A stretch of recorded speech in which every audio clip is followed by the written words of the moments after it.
Itu cerita. Bibi, sana yuk. Fight langsung. Sini, sini. Tanya dia, tanya sini. Main gak mau. Lihat nih. Oh my god. Oh my god. Aman, jangan coba cek. Apa itu? Gitar. Oh, Dem. Dem, gitar siapa kayak itu? Termangu hatiku. Gitar itu ya. Hadip masih asik tidur lagi. Adip lagi tidur. Jangan ganggu. Yang berisik Adip lagi tidur. Masaknya volume mati.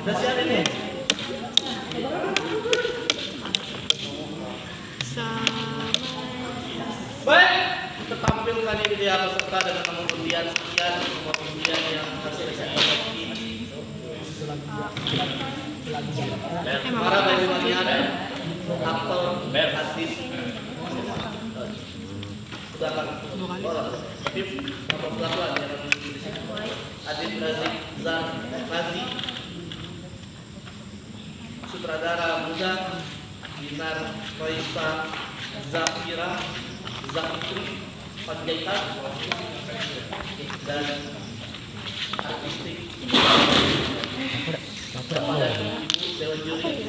Jangan biasa enggak ya sebenarnya. Inilah penampilan dari Cemara dan Rakyat. Selamat menyaksikan.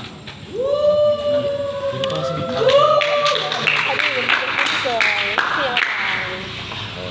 orangnya masa gitu banget.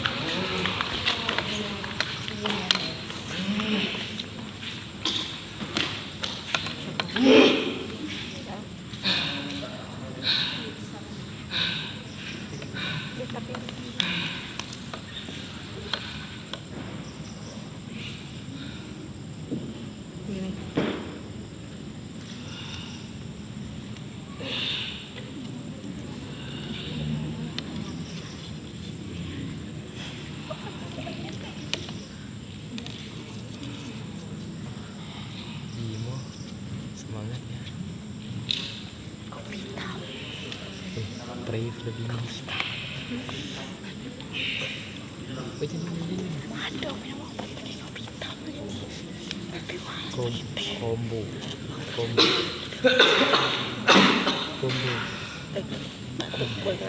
Bisa sih, bisa. Jadi dia merokok, minum obat, minum kopi itu. Combo. Berdua ras minum teh, pakai teh sih. Tidak apa combo.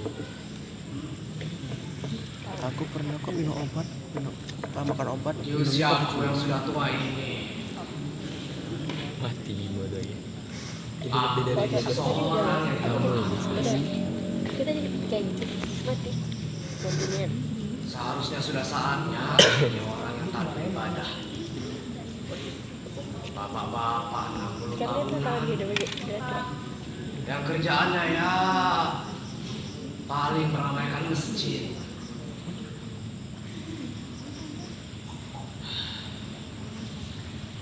Tapi sepeninggalanmu,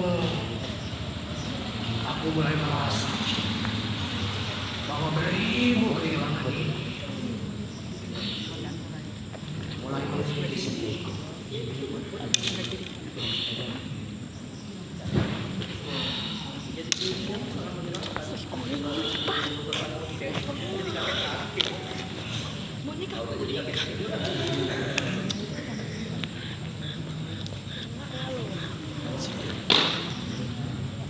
lempar ya, nanti aku lempar.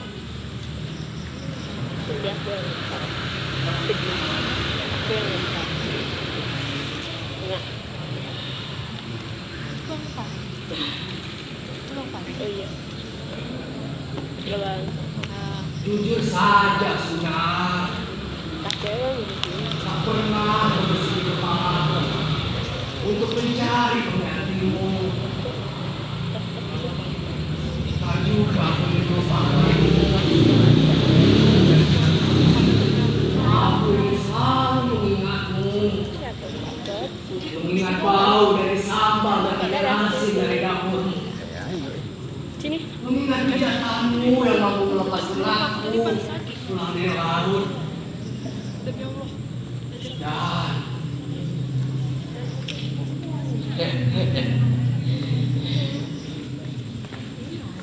Dan adegan-adegan kita setelah kejahatan itu. Tapi meski begitu, mereka mulai kabur. Ingatan tentang anak gadis kita itu, Sunan. Ingatan itu justru menggantikan semua ingatanku tentangmu. Anak gadis kita itu, Sunan. Kadang aku merasa dia sama sepertimu. Kadang aku merasa dia masih hidup. Kamu Tapi kau sebagai cinta. Dan dia, kok kacau gitu? dan dia sebagai hantu. Mata yang burung, kok yang aku kacau?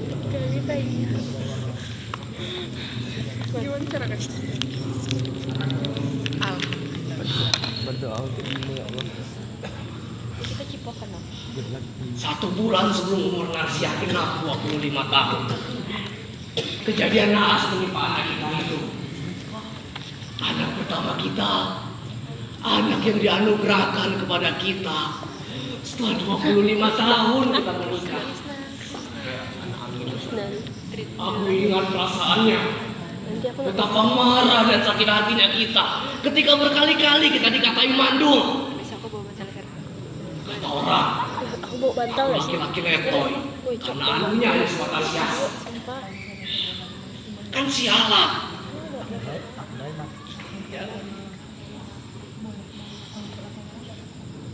Tapi akhirnya doa-doa kita dijabah. Akhirnya kamu pun melahirkan seorang anak perempuan. Waktu itu, waktu pertama kali menggendongnya, kita sempat terkejut. Ya, anak perempuan kita itu terlahir sumbing bibirnya. Tapi meski begitu kita menerimanya dengan ikhlas. Kepala bahagia pokoknya. Karena akhirnya punya anak untuk dicinta. Mau bisu sekalipun, masih ada tetap anak pokoknya.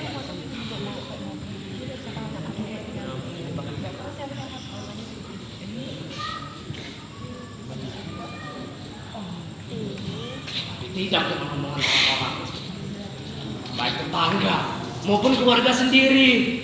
Belum sembuh luka di rahimmu. Kamu harus menerima luka baru dari omongan orang-orang.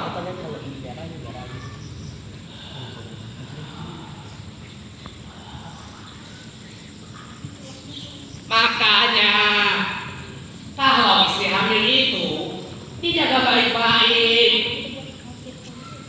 Ini pasti waktu hamil kemarin, Sunar pernah kau biarkan dia menjahit kan?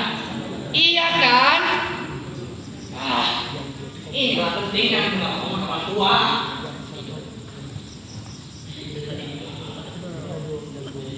Celutuk nenekku, ucapannya buat telingaku panas.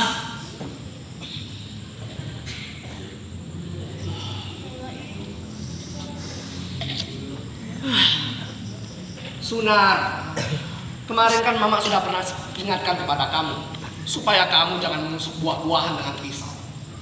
Tetapi kamu malah lebih percaya sama suami kamu yang bilang ini tahayul, mitos atau apalah itu. Nah, sekarang tahu sendiri kan akibatnya.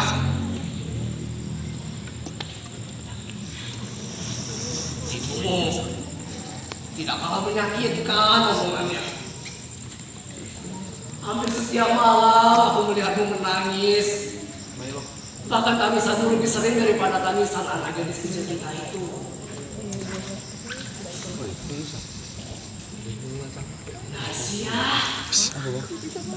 Narsiah justru sibuk mengumbar senyumnya. Sementara aku sibuk meyakinkan dia bahwa bagiku tiada cacat sedikit pun pada semuanya.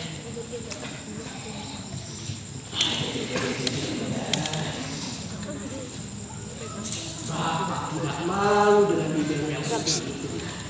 Gantiin dulu dong kasihannya kayak gampang sih kasihannya kayak Mau denganmu, ibumu sayang sama respect ke cadar.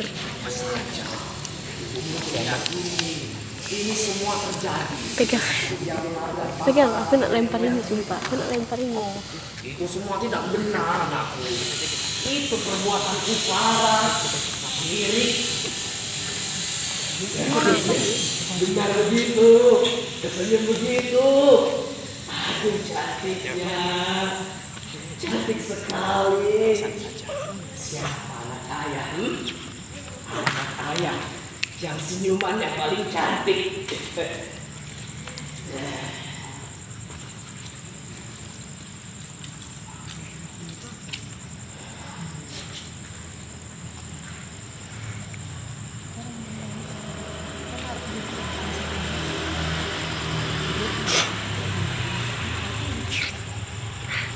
Kayaknya dapat yang lupa.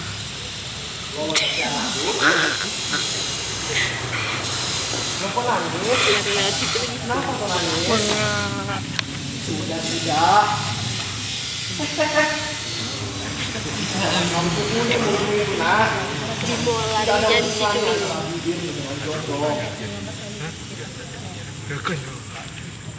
Iya. Bapak paham. Cuma bim tadi aku Seumuran ini memang sudah pada kita semua. Tapi jodoh itu bukan jatuh Sini. pikir, nak. Mau kamu perempuan dengan spek dari sekalipun, ya kalau ada tidak akan kawin. pegang. Udah, canda lagi ya.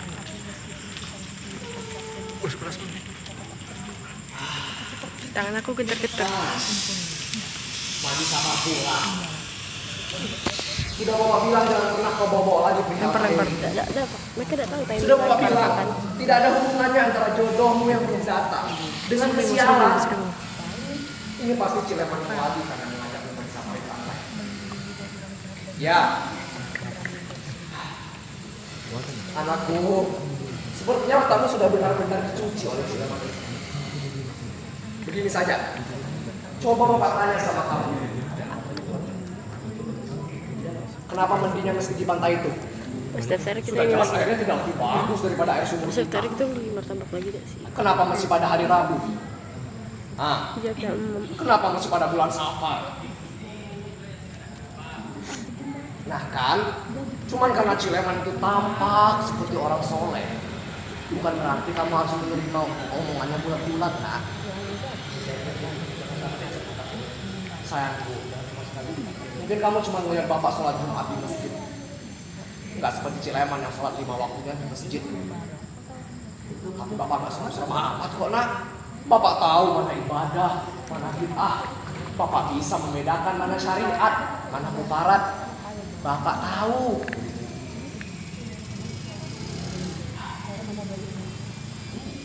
Dan yang lebih bapak tahu,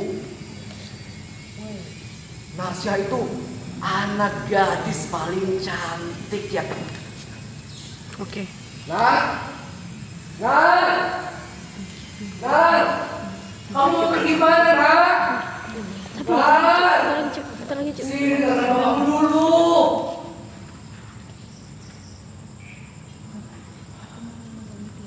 Astagfirullah. Ya Allah. Sungguh aku tidak rela kalau kau sempat ikut ritual itu, Nar. Aku tidak ikhlas.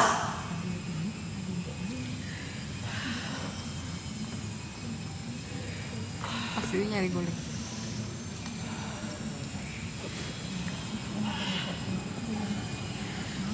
Sabar. Sejak semalam Marsya belum pulang. Aku mendapat kabar bahwa dia menginap di rumah Cileman. Tapi saat tidak tadi keluarganya malah menahanku untuk masuk. Aman. Kata mereka, lebih baik aku duduk diam di rumah daripada mengajak ribut seorang ustadz. Kan sialan. Keparat.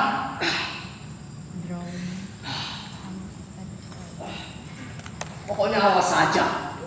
Awas saja kalau sampai-sampai anakku mati dalam keadaan menyekutukan Tuhan. Apalagi mati berpikir dia tidak pantas untuk dicintai. Lebih baik aku yang menyebut bibirnya yang membuatnya mengingat Tuhan itu.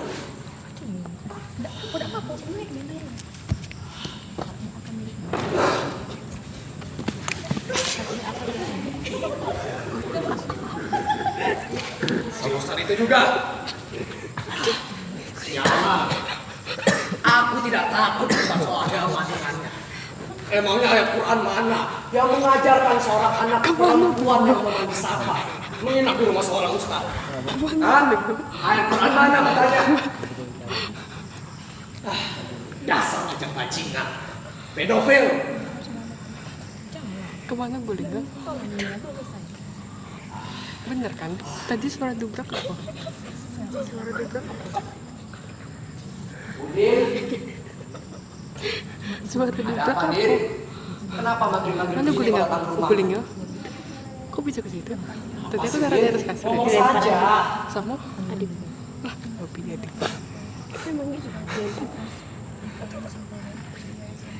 Tes ketahanan.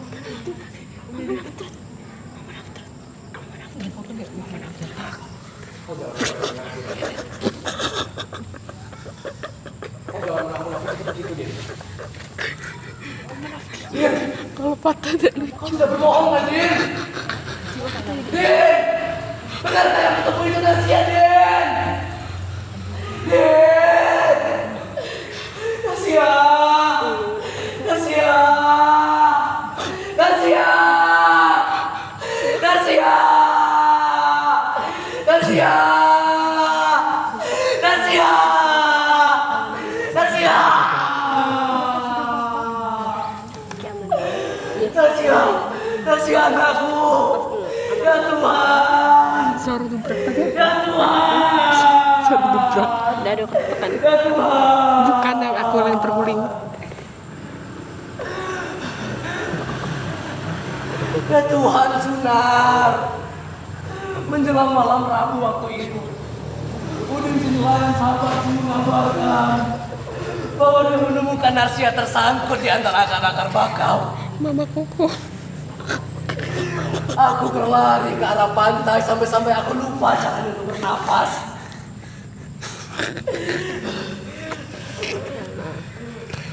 Orang-orang yang tengah berkerumun, tengah bersama acara mandi sama Besari sudah berkerumun Mama di sana. Koko. Tak kecuali siapa itu. Dan aku mendidih melihat wajahnya yang sesuci itu. Ingin sekali aku mencekik dan mencabik-cabik wajahnya. Ingin sekali. Sampai dagingnya merah menyala. Terlucu teh. Persis seperti pakaian Nasia. Pas kita nimpa apa? Ustaz sesat. Kau apakan anakku? Kau suruh apa anakku? Jawab preman sialan.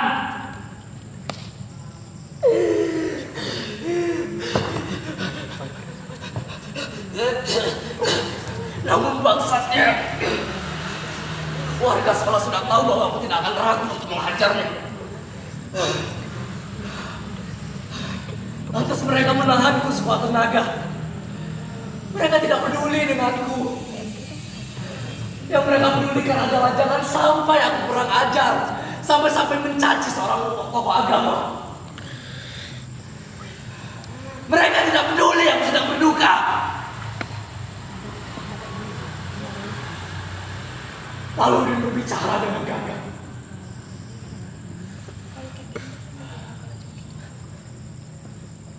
Wah, sebenarnya Nasia sudah berani kembali sama besok, Wak. Nasia mau pulang karena Nasia tahu Wak pasti akan menjemputnya. Sebelum berangkat kemarin, Nasia sempat ngomong ke saya. Katanya dia cuma mau berdoa kepada Allah, Wak. Katanya mau dibuat Yesus sekalian. Katanya dia mau dirobek sekalian dirinya, Wak. Masya Allah. Mending gak usah pakai filter Dia ya. tidak ada lagi yang sangat fokus dengan badannya. Saking ambaradul wajahnya, Wak. Tapi katanya munajatnya datang kepada Allah, Wak. Bukan kepada air laut itu. Apa dia duduk kayak gitu, Jir?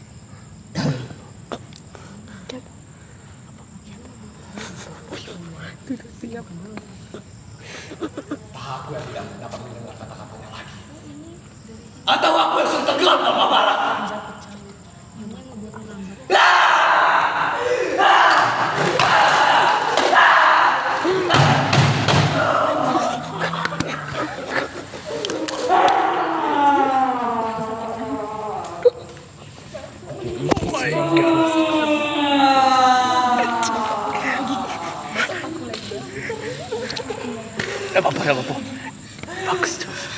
Kebencianku terhadap Cilemas sampai pada puncaknya. Karena dialah yang menyuruh nasihat yang disapa lebih dahulu. Dan dialah yang mengikutinya dari belakang. Dia juga yang mengaku sebagai nabi, utusan Tuhan. Tapi dialah yang tidak mengabulkan doanya. Dan dialah yang tidak salah fokus dengan badannya. Dan dialah yang tidak salah fokus dengan badannya. Dan dialah yang tidak salah fokus dengan badannya.